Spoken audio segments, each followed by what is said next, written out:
A new report came out this week that has revealed that Donald Trump made a special top-secret visit to Mar-a-Lago, a month before the FBI showed up to execute their search warrant.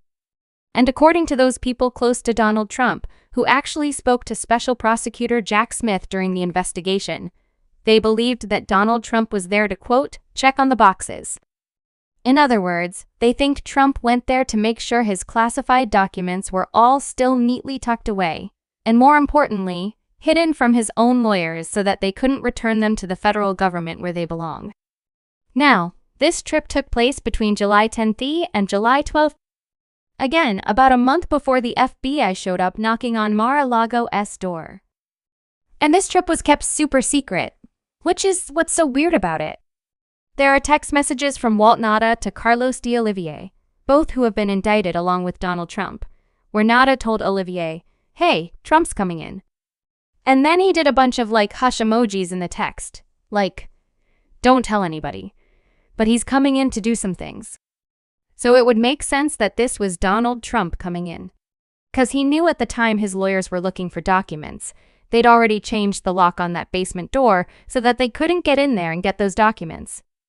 So it would make sense for this to be a trip that Trump made to make sure his lawyers didn't uncover all of the documents that he had lied to them about. And of course, lied to the federal government about. So that's kind of where we are with the story. I mean, look, one witness said they were keeping this one quiet. Nobody knew about this trip. Walt Nauta, who traveled with Trump on his trip to Anchorage, Alaska for a rally right before he flew back down to Florida, sent a number of text messages to close staff members indicating that the Florida visit was to be kept quiet according to sources familiar with the contents of the messages. I'm pretty sure Trump wants minimal people around. On Monday, Nauta texted one longtime Trump employee just one day before Trump arrived in Florida. Olivier, by the way, also told investigators I didn't know anything about this trip. I didn't. I mean, did he come there? I don't know. But the text messages, of course, show that he was specifically told by NADA that this is happening. So the whole thing, the big takeaway from this is, yes, Donald Trump knew that he was hiding documents. That much is obvious. He knew that he lied to his own lawyers about the documents. That much is obvious. But what I take away from this is that if this case had been put before any other judge in this country, not named Eileen Cannon, we would have already had the trial.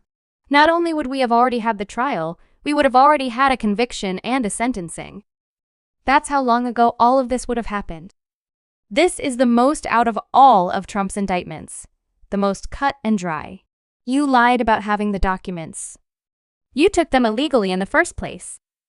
We caught you red-handed with the documents, some of them literally stacked up next to your frigging toilet. You did it. There's no excuse for you doing it. You lied to the federal government about doing it. You're on tape bragging about the stuff that was in those classified documents. So you shared it with people. My God, you don't even need a federal court to decide this. You could take this to the people's court, right? Solve this thing in 10 minutes with a quick trial. Right? Judge Wapner, back in the day, would have had this thing done before commercial break. That's how cut and dry this is. But because it's in front of Eileen Cannon, she's rigged the whole thing from the beginning to the point where even with this overwhelming evidence against Donald Trump, it's almost impossible at this point that he'll get convicted. English, United States, all from the Ring of Fire Politics News related.